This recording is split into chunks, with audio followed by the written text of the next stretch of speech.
Olá, eu sou o professor Adolfo, trabalho com a área de História, sou historiador, também leciono com a matéria de Ciência Política, Teoria Geral do Estado, trabalho com a matéria de História Geral e do Direito. Trabalho também com Atualidades e Geopolítica. Professor Adolfo.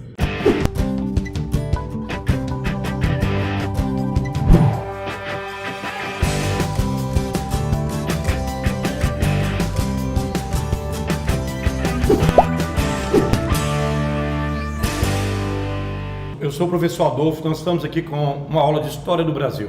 O tema de hoje é a independência do Brasil. O que se passou antes da independência do Brasil? Nós vimos um fato, que a família real veio para o Brasil fugindo do bloqueio continental e fugindo da ameaça de Napoleão Bonaparte. Ok. Qual que foi a mudança proporcionada pela vinda da família real para o Brasil? Mudou tudo. Toda a ideia da política nacional vai mudar, porque isso aqui vai se chamar Reino Unido de Portugal e Algarves. Isso aqui vai passar a ser a metrópole. Então, o brasileiro que estava aqui tinha esperança que o Brasil poderia se tornar independente de uma forma ou de outra e que poderia melhorar a vida da colônia. Nós tínhamos a presença do rei aqui e pela visão das instituições políticas da época, aonde estava o rei, estava o Estado. Então, o rei estando no Brasil, o Brasil passaria a ser metrópole.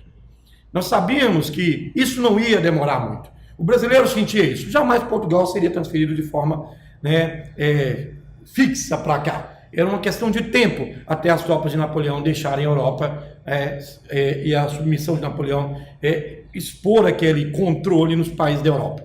Então, mais cedo ou mais tarde, Dom João iria retornar a Portugal. Com isso, Dom Pedro I, que era o filho de Dom João, que veio para cá, estava sendo preparado para que, numa alternativa de Dom João voltar a Portugal, Dom Pedro I, de alguma forma, pudesse assumir em nome da família real. Ok, vamos lá. Dom João retorna a Portugal. Era previsível. O povo brasileiro se assusta. Existia um processo em andamento na corte portuguesa, que o rei deveria ser substituído por um tipo novo de poder, que era o poder constitucional monárquico, onde a burguesia assumiria o controle da realeza junto com o rei. Isso era mais ou menos igual ao que existe hoje na administração da Inglaterra, onde nós temos um primeiro-ministro e uma rainha, onde a rainha, o poder dela acaba sendo apagado diante do poder do primeiro-ministro. Isso que a monarquia estava sujeita a passar em Portugal na época. A burguesia portuguesa iria, de uma certa forma, administrar o Estado português. Então, o rei voltando para lá, ele sabia que o trono dele não seria mais o que era antes. Ele sabia que ele não teria mais o poder que ele tinha antes. Agora, e muita gente, porque ele fugiu. Simplesmente ele largou seu povo para trás. Simplesmente ele abandonou o povo português à própria sorte. Era considerado uma monarquia e um rei covarde. Todos os reis da Europa ficaram para lutar contra as tropas de Napoleão. Vamos falar que era por causa de uma pressão inglesa? Que era porque a Inglaterra tinha interesses na colônia, no Brasil? Não, porque ele não quis ficar para lutar pelo seu povo. Então ele veio para cá. Então o povo português tinha uma visão sobre esse rei que estava fugindo aqui no Brasil, de uma certa forma, como uma covardia. Então ele sabia que quando ele retornasse a Portugal, o seu poder não seria mais o mesmo. Então, Dom João passa às vezes para a história como um homem desinteressado por política, que não se interessava pelos assuntos internos de Portugal, e muito menos pela colônia que era o Brasil. Mas ele se demonstrou extremamente inteligente. Não só na administração que ele fez aqui, porque o Brasil não tinha muito ao que ser feito na época, que ainda era um país colonial, um país ainda rústico, mas ele conseguiu. E a abertura dos portos favoreceu só a Inglaterra? Não. Ele criou a abertura dos portos para favorecer o governo dele português e melhorar a economia brasileira. E quando ele retomou, ele fez uma jogada de mestre. O que ele fez? Ele chegou para Dom Pedro I e avisou: se algum nativo tentar fazer a independência aqui, você corre e faz primeiro. Era um recado. Não deixe os brasileiros fazerem sua independência. Não deixe o povo brasileiro fazer sua independência. E nem um estrangeiro. A gente já viu acontecer na América Latina, Simão Bolívar. Então, não deixe isso acontecer. Garanta o trono para Portugal. Era um aviso claro. Lógico que isso tem um peso para nós. Talvez se o nosso Estado, nosso primeiro governo fosse feito por um brasileiro, esse país seria diferente. Mas muito engraçado, quando a gente conta a nossa história para o resto do mundo, eles vão, mas o que aconteceu? Então vocês ficaram independentes? Que independência é essa? Feita por um português? Filho do rei, onde o rei governa em Portugal, que era colônia, e vocês se consideram livres? Não, só acontece com o Brasil. Então nós tínhamos um filho de um rei de Portugal, aqui, foi deixado aqui de forma estratégica. Aí é a inteligência de Dom João. Quando ele assumiu lá, submisso à burguesia, sobre um governo com a tutela constitucional, pressionado pela burguesia, ele não tinha muito controle, mas ele deixou a carta na manga aqui. Enquanto Dom Pedro estava aqui, príncipe regente, ele governava o Brasil de forma indireta. E era uma coisa extremamente poderosa. Eles não tinham como liberar o Brasil, entregar o Brasil, deixar o Brasil de lado. Toda a economia de Portugal vinha daqui. Então, com essa possessão, com esse poder instituído aqui no nome de Dom Pedro I, Portugal se tornava cada vez mais poderoso e o rei também. Só que a pressão da burguesia, o que a burguesia portuguesa queria com o Brasil? Recolonizar o Brasil. Acabar com todo o processo semi-industrial que a família real trouxe. Eles trouxeram faculdades de medicina, de direito, museus, escolas de arte. Queriam acabar com isso tudo e recolonizar o Brasil. Tornar o Brasil de novo uma colônia de exploração. E os burgueses que estavam aqui não iriam permitir. Mas qual burguesia? A brasileira? Não, a brasileira ainda era muito fraca. Era a burguesia portuguesa que estava aqui. Então vamos entender? O processo de independência do Brasil foi feito por um príncipe português e uma burguesia portuguesa aqui. Não tem nada a ver com a revolução do nosso povo, não tem nada a ver com a insatisfação do povo brasileiro em tomar o poder para si, em criar um Estado brasileiro, pelo nacionalismo, pelo patriotismo, pelo orgulho de ser brasileiro. Não, foi feito por interesses portugueses. Então, quando Dom João foi, Dom Pedro ficou e a burguesia começou a pressionar a Dom Pedro fazer a independência, é porque a burguesia tinha interesse. Vamos lá pela coisa lógica, se o Brasil ficasse livre, a burguesia que estava instalada aqui não viria ficar mais submissa ao controle da metrópole. Eles iam fazer o que queriam. Então era extremamente útil para eles colaborar ou apoiar a independência do Brasil. E eles fizeram isso. No dia do fico, quando Dom Pedro recebeu o comunicado que ele deveria voltar a Portugal, ele comunicou à burguesia, na sacada do Palácio do Rio de Janeiro, que ele iria ficar no Brasil. Lógico, com um discurso extremamente fantasioso, se é para o bem de todos, orgulho da nação, diga ao povo que fica. Que povo? Se ele recebeu uma assinatura com quase 6.000 pessoas burgueses, pessoas que tinham controle da economia, falando, fica que a gente assegura a independência, fica que nós vamos garantir a independência. Não dependia do povo se unir. Isso seria ineficaz, precisaria de dinheiro, apoio econômico. E isso a burguesia fez aqui, a burguesia portuguesa. Eles fizeram aqui. Ah, professor, nós não tínhamos uma burguesia brasileira? Não, nós não tínhamos isso. Nós não tínhamos economistas, comerciantes e pequenos industriais que iriam garantir a economia do Brasil independente. E precisaria de dinheiro para criar uma nação livre. E esses burgueses colocaram o dinheiro junto à ideia de Dom Pedro criar esse novo país. Pois bem, a pressão começou a aumentar cada vez mais. Sempre Dom Pedro recebia comunicados que ele deveria voltar a Portugal. Qual a intenção da burguesia portuguesa? Retomar Dom Pedro, para deixar ele sendo manipulado junto ao pai dele em Portugal. E fazer do Brasil uma nova colônia portuguesa, ou renovar a colônia no Brasil. Então Dom Pedro sabia disso, que se ele voltasse, ele estaria submisso à burguesia portuguesa. Ele iria perder o poder, ele iria perder a oportunidade de se tornar rei no Brasil. Ele não ia conseguir isso em Portugal tão fácil. Então, ele estava preparado para assumir o Brasil. A gente sabe que a imagem de Dom Pedro, historicamente, é um pouco queimada. Por ele ser muito jovem, às vezes tem uma atitude muito impulsiva, mas era um jovem. Então, Dom Pedro, óbvio que ele vivia a vida de um jovem, que era natural naquela época, que tinha um certo controle político, mas ele foi muito inteligente quando ele jogou toda a responsabilidade da independência, muito também mérito do seu pai, quando deixou aqui o José Bonifácio. Era um maçom, letrado, estudado na Europa, era considerado um iluminista. Ele tinha a ideia do chamado iluminismo, que era aquele processo de renovação das ideias, de liberdade. E o Bonifácio, ele era o homem de Dom Pedro. Ele era o sujeito que pensava por Dom Pedro.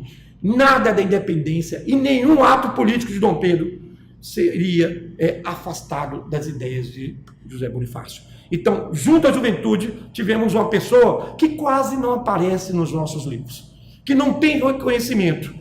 José Bonifácio. Esse é o responsável pela nossa independência. Então, a pressão aumentava e José Bonifácio segurava isso com Dom Pedro. Ele alegava, vamos fazer a independência do Brasil.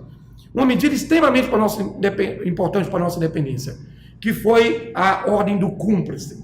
O que era a ordem do cúmplice? Nós éramos submissos pelas legislações, pelas leis que vinham de Portugal. Tudo que Portugal demandava e mandava, nós tínhamos que cumprir. Dom Pedro colocou essa nova lei. Agora, não. Só vai ser cumprido o que eu determinar. A lei do cúmplice. Cúmplice através da minha imagem como príncipe regente. Isso descaracterizou a presença política de Portugal aqui. Portugal começou a assustar lá. Esse Brasil está caminhando para a independência, porque agora eles não aceitam nossas leis. Agora eles não aceitam as nossas leis. E não aceita a nossa ordem. Então, Dom Pedro se mostrou e demonstrou para Portugal que ele iria fazer a independência do Brasil com esse gesto, quase simbólico, do cúmplice. Ele praticamente, agora ele pegava para ele o controle do Estado brasileiro. Começou a organizar uma Assembleia Constituinte. E quando eu organizo uma Assembleia Constituinte, o que eu estou querendo fazer? Uma Constituição. E só um Estado livre pode ter uma Constituição. E quando eu tenho uma Constituição, eu estou querendo chegar até a independência. Então, esses sinais foram mostrando para Portugal que eu queria a independência. Eu, como Dom Pedro, queria a independência. Isso ficou mais claro ainda quando ele expulsou tropas portuguesas do Brasil. Vocês não são bem-vindos aqui. Qual é a sua função aqui? Então ele expulsou tropas portuguesas, assim como toda a administração portuguesa, o staff da administração portuguesa, aquelas pessoas de mais alto padrão e função administrativa que estava aqui, ele mandou para Portugal. Estava claro que Dom Pedro queria independência.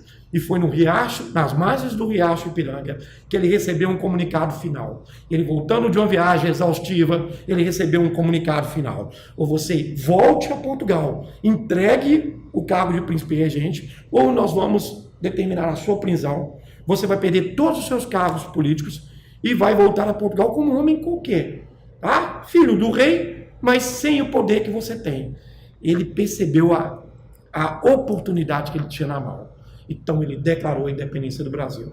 E aí vem um outro processo. Nós conhecemos a independência do Brasil por esse quadro maravilhoso. Dom Pedro sentado num imponente cavalo alazão, com espada em punho, gritando independência ou morte.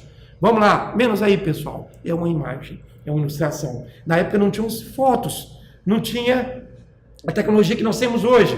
Então, quando se pintava a imagem de uma independência, igual foi pintada do Brasil, era óbvio que eles iam fazer daquele momento um momento ímpar, maravilhoso, cheio de louvores, porque eles vão pintar ele num cavalo, junto com os dragões da independência, com pessoas do povo observando, ele gritando, com a espada em punho. Como é que aconteceu isso? Ele voltava de uma viagem, segundo relatos históricos, isso de pessoas que estavam com ele, uma viagem exaustiva, de léguas e léguas de caminho, onde não era feito por cavalos de puro sangue. Provavelmente ele estava montando numa mula, era o que podia enfrentar esse tipo de viagem. Ele estava exausto, aos farrapos, estava chovendo, provavelmente enlamaçado, cansado. Ele pegou aquele comunicado, segundo diz os relatos, as pessoas estavam com ele, pegou o relato, a pressão vinda de Portugal, falou, vamos voltar para o Rio, nós estamos nos tornando independentes de Portugal. Não houve grito, não houve brado, nem nenhum sussurro. Ele simplesmente comunicou os que estavam com ele, que não passavam de 5, 6.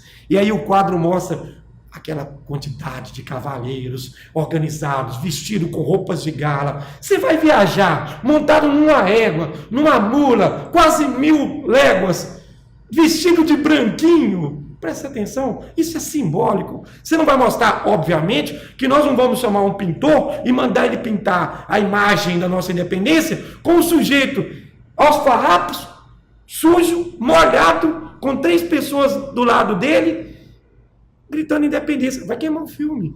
Então, isso é uma concepção, tá, de uma imagem que foi mostrada depois para o mundo ver. Olha como é que foi a nossa independência. Bonito. Mas não é nem tudo assim, funcionava na prática. Né? As pessoas viviam na época através de pintura. Você casava através de pintura. O cara recebia uma foto de uma mulher pintada por um artista e ele recebia e falava assim, essa é a mulher que você vai casar. Você aceita? O cara aceita. Na hora que ele ia conhecer a mulher, mas isso não era o que estava na foto, na imagem, não, na pintura, não. Eu acho que era pintado. A mulher ia te mandar colocar um detalhezinho na orelha, no nariz e aí ia embora. Então, isso era a imagem da época. Eram pinturas. Então, o quadro da nossa independência não é esse que a gente vê aqui atrás. Óbvio que era mais simplório, porque foi feito de uma forma automática. Dom Pedro não tinha saída. Ele não podia, não, vão reunir os cavalariços, vão chamar as tropas, vão para cá. Não, rápido, montem os cavalos, vamos até o Rio de Janeiro, estamos independentes. E o processo foi seguindo. Tá? O que mais nos assusta nesse processo de independência do Brasil foi, óbvio, o povo ficou sabendo, depois de um tempo, não existia rádio, televisão, então isso era muito devagar. Quem sabia era a burguesia e quem estava do lado de Dom Pedro. Então, rapidamente ele convocou, expulsou o restante dos políticos, das pessoas portuguesas que estavam aqui, convocou o pessoal dele e já avisou para Portugal, estamos caminhando para a nossa independência. Portugal declarou guerra ao Brasil. Teve guerras no Nordeste brasileiro contra a independência do Brasil. E o mais interessante dessa história da guerra da independência é que foi feita por fazendeiros, tá, portugueses e fazendeiros brasileiros que não queriam a independência do Brasil. Então, como é que você vai explicar isso para o europeu? Quer dizer, então, que o povo, o seu povo, que estava recebendo a independência, não aceitou? Não, não era o povo, gente. Esqueça o povo. O povo não tinha conhecimento da independência. Isso era uma elite agrária do Nordeste que sabia que iria perder os privilégios portugueses e estavam se rebelando contra o novo Estado. Então era por interesse econômico. Essa guerra foi vencida. Mas a que custo? Nós pegamos altas quantias de empréstimo com a Inglaterra. Foi aí que nós começamos de forma pesada, nos endividar. Então o Brasil é um país que já começou a quebrar, já começou endividado, onde nós pegamos empréstimos pesados da Inglaterra para comprar uniformes para os nossos novos soldados, armamento, navios, canhões. Não tínhamos nada.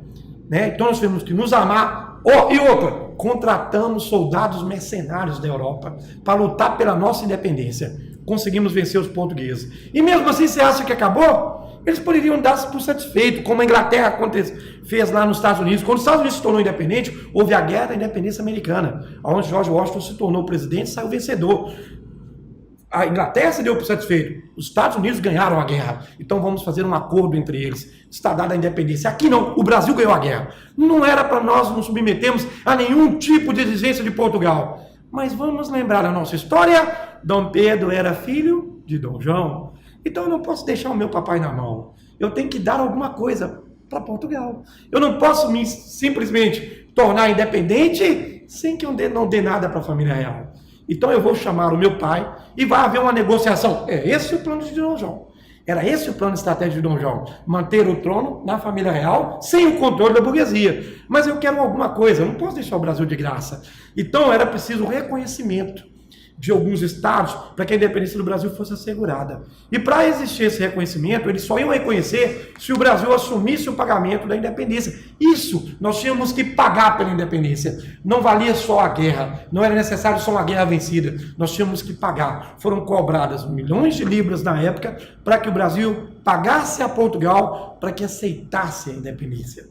E mesmo assim, era necessário, como na época foi para algumas nações, que outras nações reconhecessem a independência do Brasil. E aí chegou os Estados Unidos, a Inglaterra, e para compor mesa o México. O México, coitado, foi levado pelos Estados Unidos e a Inglaterra só para compor. Precisavam de 3 nações. O México nem sabia o que estava fazendo ali, mas precisava de assinar como México, uma nação livre que estava reconhecendo o Estado brasileiro. E o que os Estados Unidos ganhou? Para reconhecer, nada era de graça na época. Os Estados Unidos ganhou parte do comércio que o Brasil iria fazer futuramente, laranja, café, seria colocado com prioridade para o mercado americano. Isso era muito vantajoso na época. E a Inglaterra, nós mudamos de dono. A verdade é que nós mudamos de dono. A Inglaterra passou a administrar o Brasil. Todo e qualquer produto industrial que circulava aqui era inglês. Então nós fizemos a nossa independência a que custo? A uma dívida absurda, a um poder trocado. A Inglaterra substituiu Portugal aqui, em todos os sentidos, até politicamente, que a Inglaterra que escolhia quem eram os líderes políticos eram determinados pela Inglaterra, o que eles iam dar de vantagem para os ingleses. Então, qual independência aconteceu no Brasil? Era tão visível essa onda de monopólio português aqui dentro, sob a imagem do rei e da burguesia que estava aqui, que nós fizemos a nossa primeira Constituição. Como é que ela foi feita? Outorgada, imposta pelo rei. No primeiro momento foi maravilhoso. Convocou a Assembleia Constituinte, lembram-se, quando ia fazer a independência, convocou, caminhava-se para uma Constituição brasileira. Mas aí quando ele percebeu que os políticos brasileiros queriam fazer uma Constituição para limitar o poder dele, aquele bonzinho do Dom Pedro, mudou de ideia, fechou o Congresso, fechou a Assembleia Constituinte, e impôs uma Constituição que tinha uma aberração da época, o chamado poder moderador. Nós sabemos que os poderes são legislativo, judiciário e executivo. Ele criou uma nova modalidade, era o poder moderador. Poder que modera, era uma forma dele controlar os outros poderes. Então não adiantava nada ser decidido entre os poderes. Era o poder moderador, o poder dele que importava. Esse é o nosso primeiro imperador. Esse é o Brasil independente, que a gente estuda, que foi um momento de extremo simbolismo, muito importante para a nossa história. Não sei na presença de um ícone, de um líder como Dom Pedro. Talvez um brasileiro pudesse ter feito a independência. A gente não consegue enxergar como naquele momento. De qualquer forma, nós ficamos independentes. E de qualquer forma, nós tornamos livres de Portugal. Essa é a história do Brasil com o professor Adolfo.